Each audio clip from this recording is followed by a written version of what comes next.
Movie की starting में हमें एक एलिसा नाम की लड़की को दिखाया जाता है जो कि यूएस की सीक्रेट लेबोरेटरी में काम करती है। वो अपनी ड्यूटी पर जाने के लिए रेडी होने लगती है। तभी हम उसकी गर्दन पर कुछ निशानों को देखते हैं। दरअसल ये निशान बचपन में हुए एक एक्सीडेंट की वजह से बने हैं, जिससे वो बोल नहीं सकती है और लोगों से बात करने के लिए वो साइन लैंग्वेज का इस्तेमाल करती है। वो डेली अपने काम पर जाने से पहले अपने पड़ोसी गिल्स को खाना देती है क्योंकि वो अकेला रहता है। अब वो लेबोरेटरी पहुंच जाती है जहां पर उसकी फ्रेंड जेल्दा पहले से ही अटेंडेंस की लाइन में उसके लिए जगह बनाकर रखती है। दरअसल ये दोनों यहाँ पर साफ सफाई का काम करती हैं। अब ये दोनों जब क्लीनिंग कर रही होती हैं तभी यहाँ पर लैब का सिक्योरिटी इंचार्ज फ्लेमिंग आता है और वो सभी को बताता है कि हमारी लैब के अंदर एक नया प्रोजेक्ट आने वाला है। और तभी कुछ लोग एक बहुत बड़ा बॉक्स लैब के अंदर लेकर आते हैं। एलिसा को उस बॉक्स के अंदर से कुछ आवाजें आ रही थी जिसके अंदर पानी भरा होता है, इसलिए वो उसके गिलास को टच करके देखने लगती है। पर तभी उसे उस बॉक्स के अंदर एक क्रिएचर का हाथ दिखाई देता है जिसे देखकर वो काफी ज्यादा डर जाती है। आगे सीन में हम एलिसा और जेल्दा को देखते हैं जो कि वॉशरूम की साफ सफाई कर रही होती हैं। यहाँ उन्हें एक रिचर्ड नाम का आदमी मिलता है जो कि इस क्रिएचर को यहाँ पर लेकर आया है और वो उस पर रिसर्च करने वाला है। अब क्लीन के दौरान एलिसा को एक वेपन रखा हुआ दिखाई देता है, इसलिए वो उसको टच करने लगती है, पर रिचर्ड उसे मना करता है और उस वेपन को लेकर यहाँ से चला जाता है। लेकिन एलिसा नोटिस करती है कि उस वेपन से कुछ ब्लड निकला है। फिर हम देखते हैं एलिसा और जेल्दा उस रूम के बाहर सफाई कर रही होती हैं जहाँ पर उस क्रिएचर को रखा गया है। तभी रिचर्ड खून से लथपथ बाहर आता है जो कि अपने साथियों से मदद मांग रहा होता है। रिचर्ड का बहुत ज्यादा खून बह चुका था, इसलिए खून को साफ करने के लिए फ्लेमिंग जेल्दा और एलिसा को उस रूम के अंदर लेकर जाता है जहाँ पर ये दोनों मिलकर सफाई करने लगती हैं। लेकिन सफाई के दौरान एलिसा को रिचर्ड की कटी हुई उंगलियां मिलती हैं जिनको उठाकर वो एक पेपर बैग में डाल देती है और जेल्दा ये बात फ्लेमिंग को बताने के लिए चली जाती है। एलिसा जब रूम के अंदर अकेली होती है तभी उसकी नजर उस कांच के बॉक्स पर जाती है जिसके अंदर वही क्रिएचर होता है। वो देखने में बिल्कुल इंसानों की तरह ही लग रहा था, जिसे देखकर एलिसा काफी हैरान हो जाती है।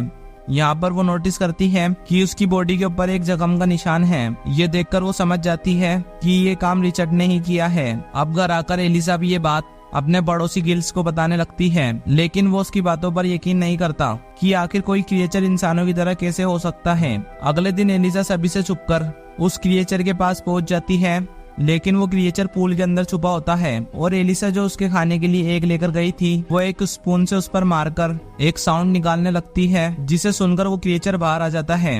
एलिसा उस एग को उस क्रिएचर को देने लगती है, लेकिन वो क्रिएचर कुछ आवाजें निकालने लगता है और उसे डरा देता है। लेकिन एलिसा उस एग को पूल के पास रखकर उसे अपनी साइन लैंग्वेज में समझाने लगती है कि ये एग तुम्हारे लिए है, इसलिए तुम्हें इस एग को खा लेना चाहिए। तब वो क्रिएचर उस एग को लेकर पानी में चला जाता है और एलिसा बाहर आ जाती है। लेकिन बाहर निकलते समय उसे कुछ लोग देख लेते हैं, जिससे रिचर्ड उसे अपने ऑफिस में बुलाता है। वो एलिसा पर गुस्सा करता है और उससे इस बारे में सवाल करने लगता है, लेकिन उसके सभी सवालों के जवाब जेल्दा देती है, जिससे वो उससे पूछता है कि आखिर वो अपने सवालों के जवाब खुद क्यों नहीं दे रही। तब जेल्दा उसे बताती है कि वो बचपन से ही बोल नहीं सकती। यहाँ पर रिचर्ड एलिसा के गर्दन के निशानों के बारे में भी पूछने लगता है, जिससे जेल्दा उसे बताती है कि ये निशान उसके बचपन में एक एक्सीडेंट की वजह से बने हैं और तभी से वो बोल नहीं पाती। दूसरी ओर हमें उसी क्रिएचर को दिखाया जाता है जो कि बॉयल एग के छिलके को अपने पास रखकर एलिसा की साइन लैंग्वेज को रिपीट कर रहा होता है। ये देखकर हमें पता चलता है कि वो उसको पसंद करने लगा है। अगले दिन एलिसा उससे फिर से मिलने के लिए आती है और इस बार वो अपने साथ एक म्यूजिक इंस्ट्रूमेंट भी लेकर आई होती है। वो इस बार भी एक बॉयल एग को पूल के पास रख देती है और म्यूजिक ऑन कर देती है, जिसे सुनकर वो क्रिएचर अपना हाथ पानी से बाहर निकालता है और उस एग को उठाकर ले जाता है। लेकिन जब एलिसा म्यूजिक बंद कर देती है तब वो क्रिएचर बाहर आता है और उससे म्यूजिक ऑन करने के लिए कहता है, इसलिए एलिसा म्यूजिक ऑन कर देती है और ये दोनों ही साइन लैंग्वेज में एक दूसरे से बात करने लगते हैं। अगले दिन एलिसा उस क्रिएचर की लैब की सफाई कर रही होती है और सफाई करते समय वो क्रिएचर से साइन लैंग्वेज में बात करने लगती है, लेकिन इनको बात करते हुए एक डॉक्टर देख लेता है जिसका नाम होस्ट हेटलर है। दरअसल वो काम तो यूएस गवर्नमेंट के लिए करता है, लेकिन असल में वो एक रशियन जासूस है। अगले दिन एलिसा फिर से उस क्रिएचर से मिलने के लिए आती है, लेकिन इस बार भी वो पानी में होता है। लेकिन जब वो पानी से बाहर आता है तब काफी जख्मी हालत में था। ये देखकर एलिसा काफी परेशान हो जाती है। अब तभी उसे किसी के अंदर आने की आहट होती है, इसलिए वो लैब के अंदर ही छुप जाती है। यहाँ पर वो देखती है कि रिचर्ड अंदर आता है और उस क्रिएचर को बुरी तरह से टॉर्चर करने लगता है। अब थोड़े दिन के बाद यहाँ पर जनरल होट भी आ जाते हैं और वो रिचर्ड से उस क्रिएचर की हिस्ट्री के बारे में पूछने लगता है। तो तब वो उसको बताता है कि ये क्रिएचर हमें अमेज़न के जंगल से मिला है, जहाँ पर रहने वाले लोग इनको अपना भगवान मानते हैं और इनकी प्रेयर की जाती है। यहाँ पर होस्ट हिटलर एलिसा को छुपा हुआ देख लेता है, लेकिन वो इस बात को किसी को भी नहीं बताता। अब जाने से पहले जनरल होट रिचर्ड से कहता है कि तुम्हें अपनी रिसर्च को इस क्रिएचर के ऊपर जल्द ही पूरा करना होगा, क्योंकि रशिया भी इस प्रोजेक्ट पर काम कर रहा है और मैं नहीं चाहता कि रशिया यूएस से पहले अपनी रिसर्च को कंप्लीट करे। एलिसा ये सुनकर काफी ज्यादा परेशान हो जाती है, इसलिए वो अपने पड़ोसी गिल्स के पास जाकर उससे मदद मांगती है, जिससे वो उस क्रिएचर को लैब से बाहर निकाल सके। लेकिन वो उसकी मदद करने से मना कर देता है, क्योंकि उस क्रिएचर को लैब से बाहर निकालना कोई आसान काम नहीं है। और एलिसा जब उदास हो जाती है तब वो उसकी मदद करने के लिए तैयार हो जाता है, क्योंकि वो एलिसा को उदास नहीं देख सकता है। दूसरी ओर हमें होस्ट हिटलर को दिखाया जाता है, जो कि अपने रशियन बॉस के साथ होता है।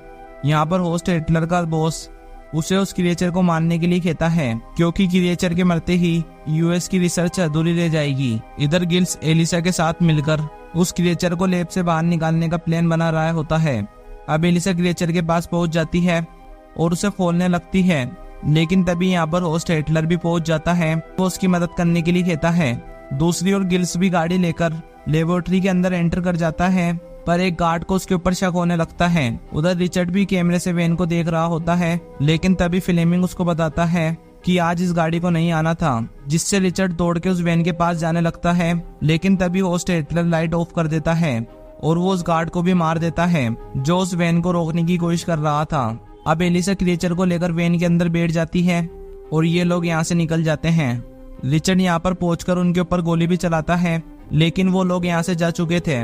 रिचर्ड जब क्रिएचर को चेक करने के लिए उसके रूम में आता है, तब वो वहाँ पर नहीं होता है, जिससे उसे बहुत गुस्सा आता है। दूसरी ओर हम देखते हैं एलिसा उस क्रिएचर को समुद्र में छोड़ने का फैसला करती है, लेकिन उसे कैनाल के पास नोटिस बोर्ड पढ़कर समझ आता है कि कैनाल का पानी अक्टूबर-नवंबर में ही 30 फीट होता है, जिससे तभी कैनाल के गेट समुद्र की ओर खोले जाते हैं। इसलिए उसे उस डेट तक वेट करना होगा। फिर वो डेट को नोट कर लेती है। अगले दिन एलिसा जब अपनी ड्यूटी पर जाती है, तब सभी वर्कर्स की अटेंडेंस की टाइम चेक की जाती है, जिससे उनकी इन्वेस्टिगेशन की जा सके। लेकिन जेल्दा ने एलिसा की अटेंडेंस भी छुपकर लगा दी होती है, जिससे उसके ऊपर शक नहीं जाता। दूसरी ओर हमें गिल्स को दिखाया जाता है, जो कि सो रहा होता है, लेकिन तभी वो क्रिएचर बाथरूम से बाहर आ जाता है और गिल्स की गेट को मारकर खाने लगता है। लेकिन गिल्स की जब आँख खुलती है और वो उसके ऊपर गुस्सा करने लगता है, तब वो क्रिएचर काफी ज्यादा डर जाता है और डर कर भागने लगता है। लेकिन भागते समय उसके नाखून गिल्स के लग जाते हैं, जिससे वो जख्मी हो जाता है। दूसरी ओर डॉक्टर होस्ट हिटलर एलिसा से कहता है कि तुम्हें उस क्रिएचर को जल्दी ही रिलीज करना होगा, क्योंकि उसे ज्यादा समय तक पानी से बाहर नहीं रखा जा सकता। अब एलिसा जब घर पर आती है, तब गिल्स उसे बताता है कि वो क्रिएचर यहाँ से भाग गया है, लेकिन उसके हाथों पर गिल्स का जो ब्लड लगा था। एलिसा उन्हीं को फॉलो करते हुए उस क्रिएचर तक पहुंच जाती है और उसको वापस घर पर लेकर आ जाती है। अब घर पर आकर क्रिएचर गिल्स से दोस्ती कर लेता है। वो उसके सर पर प्यार से अपना हाथ रखता है और उसके जख्म के ऊपर भी अपना हाथ फेरने लगता है। अगले दिन गिल्स जब अपने जख्म को चेक करता है, तब उसका जख्म पूरी तरह से गायब होता है और उसके सर पर भी बाल आ चुके थे। अब जैसे जैसे समय गुजरता है, एलिसा और क्रिएचर एक दूसरे को पसंद करने लगे थे, लेकिन पानी से ज्यादा समय तक बाहर रहने पर क्रिएचर की तबीयत बिगड़ने लगती है। इसलिए एक दिन एलिसा बाथरूम के सभी होल्स बंद करके उसमें पानी भरने लगती है और यहाँ पर ये दोनों एक दूसरे के करीब भी आ जाते हैं। लेकिन बिल्डिंग पुरानी होने की वजह से नीचे के फ्लैट में पानी लीक करने लगता है, जिससे वहाँ से कंप्लेन आने लगती है। अब गिल्स जैसे ही बाथरूम का दरवाजा खोलता है, तो वो देखता है कि वो दोनों एक दूसरे के साथ रिलेशन बना रहे होते हैं। इसलिए गिल्स उन्हें डिस्टर्ब नहीं करता है और बाथरूम का दरवाजा बंद कर देता है। दूसरी ओर जनरल होट रिचर्ड को वार्निंग देता है कि उसे 36 घंटे के अंदर उस क्रिएचर को किसी भी हाल में ढूंढकर लाना होगा। रिचर्ड का शक डॉक्टर होस्ट हिटलर पर होता है, इसलिए वो उसको फॉलो करने लगता है। वो देखता है कि होस्ट हिटलर का रशियन बॉस उसके गोली मार देता है, क्योंकि वो अभी तक उस क्रिएचर को नहीं मार पाया है। लेकिन रिचर्ड गाड़ी से बाहर आकर उसके रशियन बॉस के गोली मार देता है और वो होस्ट हिटलर को जख्मी हालत में टॉर्चर करते हुए उस क्रिएचर के बारे में पूछने लगता है। तब वो उसको बता देता है कि उस क्रिएचर के बारे में एलिसा और जेल्दा को पता है। अब रिचर्ड जेल्दा के घर पर जाकर उसके हस्बैंड को टॉर्चर करने लगता है, जिससे वो उसको बता देता है कि वो क्रिएचर एलिसा के पास है। लेकिन रिचर्ड के जाते ही जेल्दा एलिसा को कॉल करके बता देती है कि रिचर्ड को सब कुछ पता चल चुका है। इसलिए एलिसा उस क्रिएचर को लेकर वहां से निकल जाती है।